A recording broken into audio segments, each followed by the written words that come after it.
This is Katie Burns with Live Well.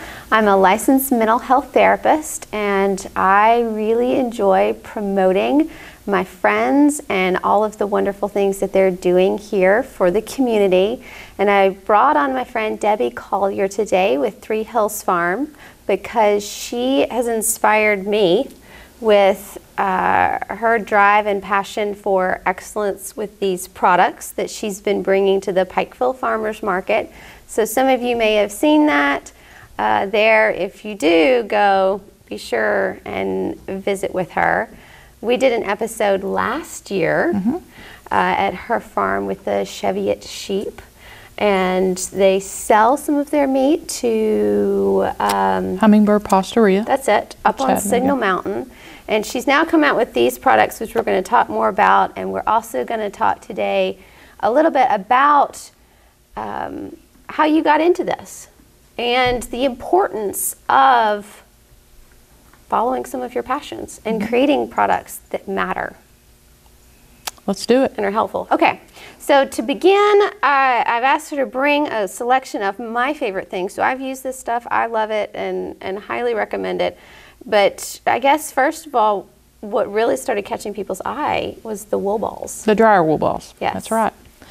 So in raising the Cheviot sheep and we're selling the meat to the markets, I wanted to go to the other side and say, what can we do with the wool?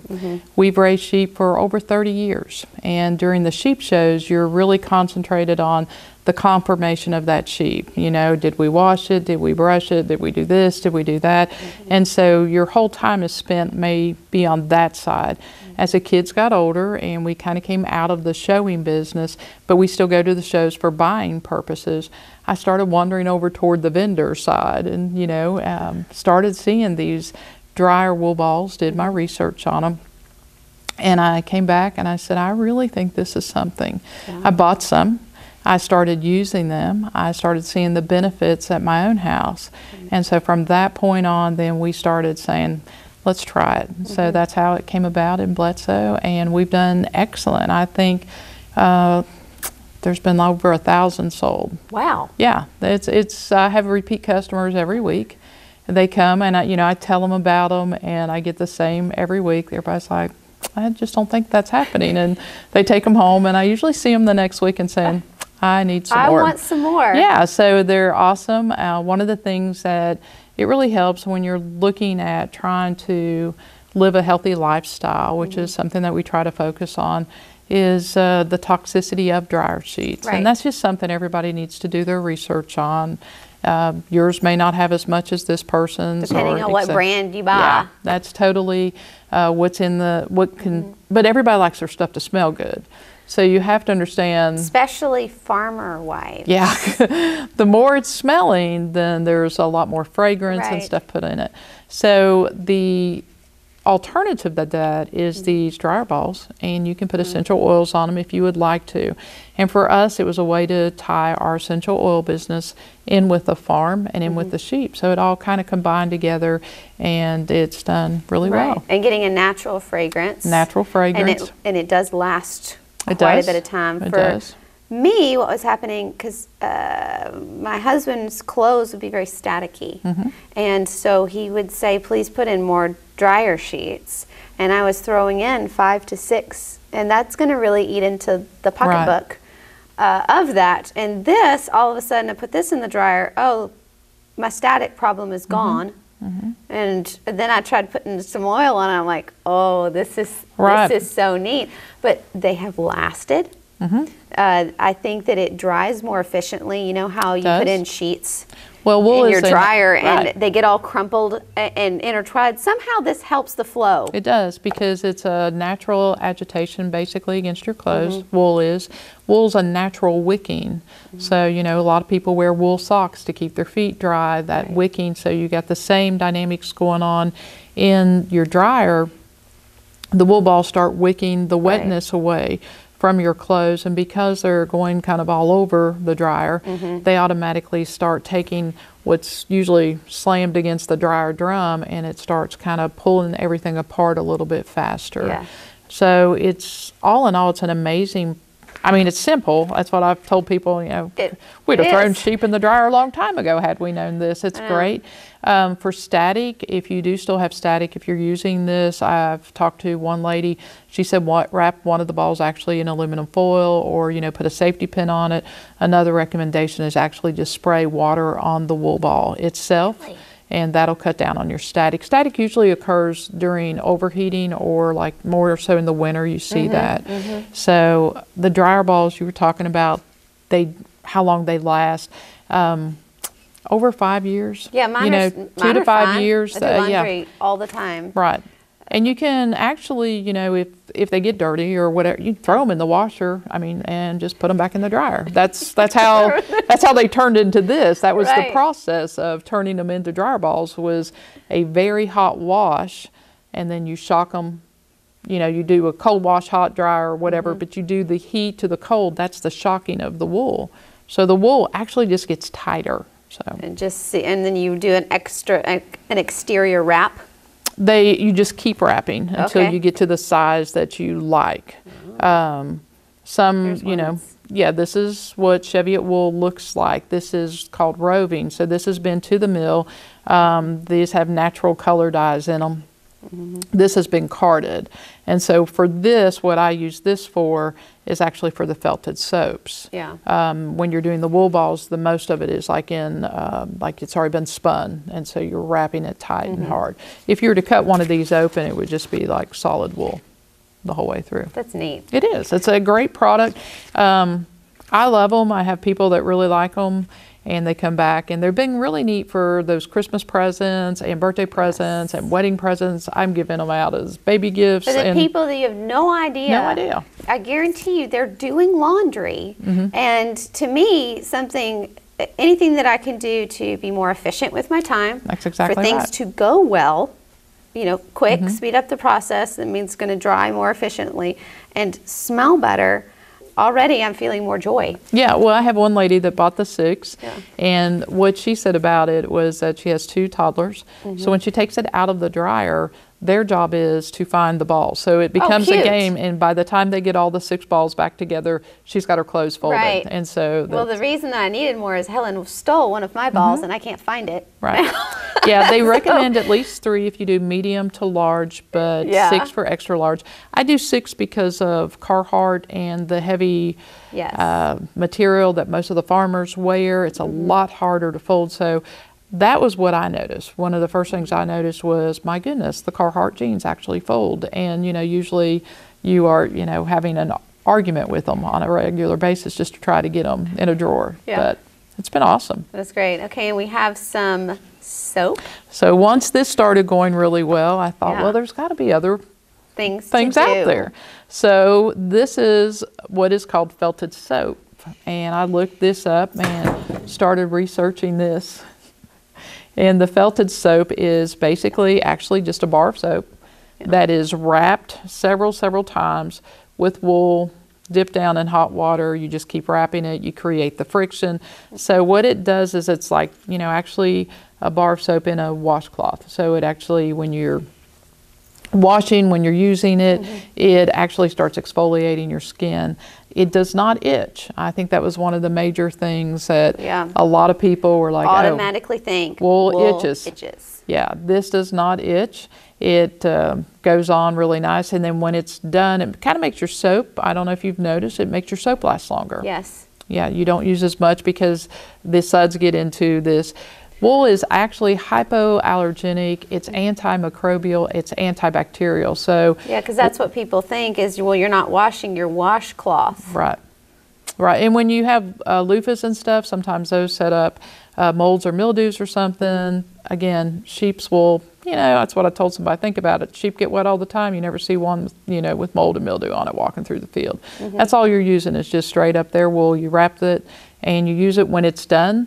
Then you have actually just like a little scrubber that you can use in your house for other products. Yeah, and what's nice is it's something special to do for yourself. It is. And you walk into your bathroom, or when I walk into my bathroom now, I can still smell the soap from the next day or wherever, and it's just this lovely scent. How did you come up with your scents? Well, right now I am Melissa Robertson. Mooneyham. Because it's okay, you knew her as a Robertson. Well, I always confuse the Hendon. I have to sit and think about the Hendon honey. That's not her last name. Yeah. Sorry, Melissa, if you're watching this. At any rate, Melissa and I started talking because she sells amazing soaps down at the farmer's market. So we just started combining. This is actually her harvest soap, pumpkin soap. And harvest honey or pumpkin spice. I think she has both of those. So, and it is wrapped with Cheviot wool. And then I gave her some of my oils. The brand that I use is a Mayo. And so she told me what oils she needed. And I gave her the oils. And so this is the next set of soaps. This actually is new. I just kind of cut it last night. And so it's still in a process of maybe drying. Right. And then it'll be wrapped with the Cheviot wool also. And so that's what we're trying to develop, is something from, just local in Bledsoe, from the farmer's market. Right, supporting your local. Right. And doing something that's really nice for your skin, that's not going to leave you dry in this winter season, and it's safe to use on your kids, because I've been using it on my kids, and it's a natural product. It's a natural product. These are made out of actually goat's milk, so this is raw goat's milk that is used in this product. And y'all, look at this packaging. You can't touch it, obviously, but it is so soft, wrapped. It comes like this. Gift for yourself or gift for anyone else. Then it's actually wrapped again inside plastic so that it's not handled by everybody prior to getting it. It comes with a card with instructions of how you use felted soap. It's amazing. If you look it up if you kind of Google, it's only found in certain stores in Chattanooga, so I don't know that I can say them online. Well, I've never even seen it. Well, it's like at very high dollar boutiques. I like to think of the Three Hills Farm as that's the high dollar boutique. Well, yes, I think of the mountain. That's a lot of what we've been doing here in Pikeville with the farmers market. It is. The products that people are creating in our community, from the bread to the soaps to the honey to the bowl balls, it's really and we have impressive. Another group that comes to the farmers market that are from Pikeville, and they grow their own herbs, and so I bought lavender from them and then brought it back into some of the scrubs and stuff, and so I want to try to do a lavender soap with their lavender buds and my lavender oils. That'll be something that I'll try to do for next year. This year. I'm ready for some now. You ready for some now? I do have everything, so if we can get Melissa to run a batch of soap for us, we can do it. Well, you juggle quite a bit in your life already with the farm. We do a lot on the farm. You do several things, and you have a llama. We have 4 or 5 llamas. Yes, we have several llamas, and we're increasing the llamas. The llamas that we use them actually for the guards for our sheep. We're running, probably by the end of the year, we'll probably have close to 100 head of sheep that we've ran. And so that's an exciting venture. Bobby's excellent. He's an excellent farmer. He's an excellent shepherd. And so these llamas, and we run miniature donkeys. So they are our guard animals for these. So y'all have to go back and watch the episode that I did with Three Hills Farms, because you can hear the donkeys. On there. Okay, so I know this is an interesting transition, but while I had Debbie here, I wanted to talk about how you can live well during the holiday season, because I know that some of you may be out there suffering with grief, and during this time of family celebrations and cheer, it's often a dark time for a lot of people. And she experienced her own loss with her mother last year. And it was very important to her mother for Debbie to follow her passion with bringing helpful products to people through the oils. And now she's taken it with soap and dryer wool balls. Debbie, can you speak a little bit to the people out there who might just be sitting and stuck in their grief, or fearing that this season is going to bring up grief for them? Wow, that's such a hard dynamic, because I think everybody grieves differently. Mm-hmm. I think one of the most important things that you can do is to allow yourself to grieve. Mm-hmm. I think there's a lot of people that try to just be so, like that it's not allowed. I'm fine. Yeah, I'm fine. Okay. I'm good. Yeah. And I think holidays especially, they kind of hit you when you don't realize it's going to hit you. Mm-hmm. I think you need to be aware that that's going to happen. And I think you have to have some kind of outlet for when that does happen, of how you're going to handle that. Mm-hmm. I think that's one of the most important things. If you're very faith-based, I think that is a very comforting aspect, because you already have a faith that says, I know where they're at, I know where I'm going to be, we'll be together, and you can go on from there. Mm-hmm. There's a lot of people, though, that are very lonely this time of year. I think the response is not only for the person that's experiencing grief. I think it's on us to be aware of those people that we know have suffered loss. Right. And how do you reach out and help those people? Mm-hmm. I don't know that the people know what they need. I don't either. Have you read the book Option B as a No, boy? I have not. Okay, it's a book by Sheryl Sandberg, and she's the CEO of Facebook, and suddenly lost her husband in Mexico. He died while on an exercise machine, and so she wrote a book with Adam Grant, who's a psychologist, mm-hmm. and about resilience through a hard season. Mm-hmm. And she talks about what to even say to people that might be grieving, right. and the 3 P's of grief. I don't know if you've heard of this or not, but it's pervasive, personal, and permanence. So if you think these 3 things, basically it's harder for you to feel more light in your life. Personal meaning that you have some sort of control over the situation. Like I know that you took care of your mother, so thinking that, what could you do or what could you have done or any of that makes it very like I'm in control versus God's in control. Whereas God's always in control, but we're constantly trying to figure out what could I do or what could I have done. So the personalization of that can keep us from moving forward. The permanence, meaning it's never going to change. It's never going to be okay, which is not true. You can find joy just in the beginning. It's probably in smaller increments. And people have to understand that there's going to be a new normal to their life. That everything is not going to go back to normal. Mm-hmm. There will be a new normal. Mm-hmm. And I think people sometimes try to make things fit back like they used to be, and it's not going to be that way. Yeah. And I think you have to be willing to accept that and to say, okay, maybe you have to start new traditions. If that was in my case, as the matriarch of our family, mm-hmm. She was the one who hosted all the dinners. So what happens when the matriarch is gone? Then the new traditions have to start. And how are we going to? One thing we did as a family, because we lost her the end of September, and beginning of October, we had her funeral, so we were right at the holidays with her. And so one of the things we did was my daughters, myself, and the granddaughters, my son, we got together with her Christmas recipes, her holiday recipes. And so we had a baking day of honoring her with, what she used to make of the Christmas cookies and the peanut brittle, and those that were her specialty items. We just gathered up and still had the baking day. And, then you can do and take that to, maybe some people that, she would have wanted you to serve. If you have people that are elderly or shut in, my mother was always baking for people like that. So that's kind of one of the things that we started as a new tradition in our family, just to keep carrying on the gift of giving, right, and celebrating her with her recipes. Right. Yeah.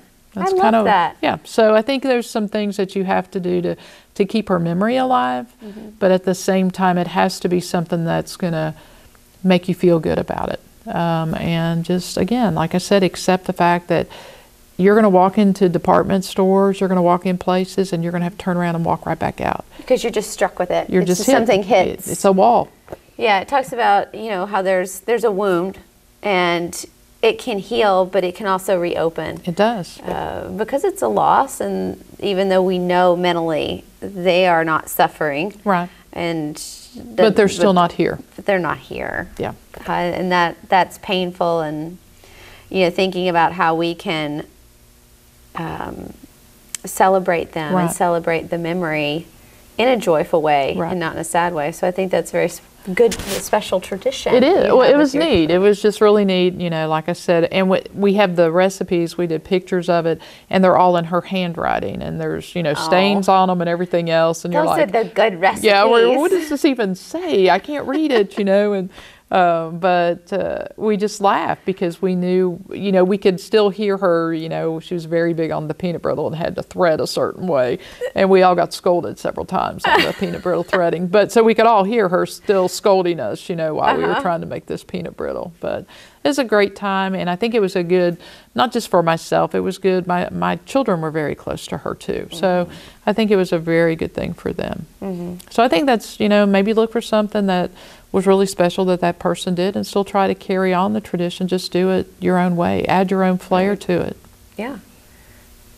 I appreciate that. Yeah. So the 3 P's are personal, permanence, and pervasive. Pervasive meaning that you believe that it's going to affect every area of your life, or in the beginning it actually does. Yep. Because you may go to work and you may think, you know, well, the funeral has passed, or honestly, grief can be a variety of different things, whether it's, you know, a relationship difficulty. It doesn't necessarily have to be even a death that you've experienced. But yes, initially it will affect every area of your life, and that is okay. And being accepting of that as a person outside, you know, as a friend or as a loved one, saying, that's maybe how I can help them right now, is to give them some grace and to know where they are today. A lot of times people will say, how are you? How are you doing? You know, and that question can be very difficult initially for someone to say, because I guess there's a variety of answers. I'm okay. I'm hanging in there. But another question that it says you could ask in the book is, how are you doing today? Which I thought was interesting. Yeah, that is. Because some days are better than others. Well, and it puts it into perspective. It's a very personal perspective for that. I had a friend that lost her husband very early in their marriage, and she was probably in her 20s. She had 2 small children. Oh, and painful. Yeah, so, and she was talking to me about it one day, and I always remember what she said. She said, Debbie, people say it's a day-to-day thing. And she said, it's not a day-to-day. It's a minute-to-minute, hour by hour. And so I think that's the way, when you're saying that and you personalize it and you trigger in on how are you today, you may be fine at that moment. You may not be fine in a few moments, but it does. It's every part of your life, especially when you have caregivers. That's what, they've quit jobs to take care of people. It has been 24/7 for however many years that has encompassed. And so it's all of a sudden, you know, you're almost in that same routine. What do you even do? What do you do? You know, Mom's house took a year to sell. So I was still down there almost every day. I was flipping lights on, flipping lights off. I was still doing the maintenance. I was still mowing the yard. And it was still just like she was there as far as having to take care of the home. You know, she wasn't there, but the obligations still are there. And I think that happens in a lot of families with people. You know, it's something that you can't really just put behind you because you're still in the mix of it, and still heavily in the mix of it. And moving past that, or even, you know, you want to finish the crying, but you're still processing so much of it even after the funeral. So that's why I really appreciate your level of resilience and the care that you give to others. No, thank you. Because I know a lot of people turn to you, and that you also give back in the community through the Bledsoe County Cancer Care Team. We do. So thank you for all that you're doing. And this Well, thank you for having me. Joy to my life. I'm very excited about it. For us, for Bobby and I, it was just a way that we could tie both of our businesses together, and it's been a lot of fun. And you don't see a lot of local wool. No. I mean, you've got a lot of local products out there, but no one, celebrating wool, and it should be. Right. Right. And I think it's, it's just a goal of ours is for the wool to come off of our farm, for us to walk it through the mill to kind of understand, what they want the lamb's wool for, what they want the older ewe wool for. Or even the meat. Yeah. And then to come back and to spin it into yarn and to market it back out as Three Hills. And I said that's our goal, is to go from start to finish and come back around. And that's hopefully with the llamas, because we will also be shearing them if Bob gets brave enough. We'll see how that goes. But we can meet again and talk llamas. Yeah. Stay tuned for that if Bob is going to shear.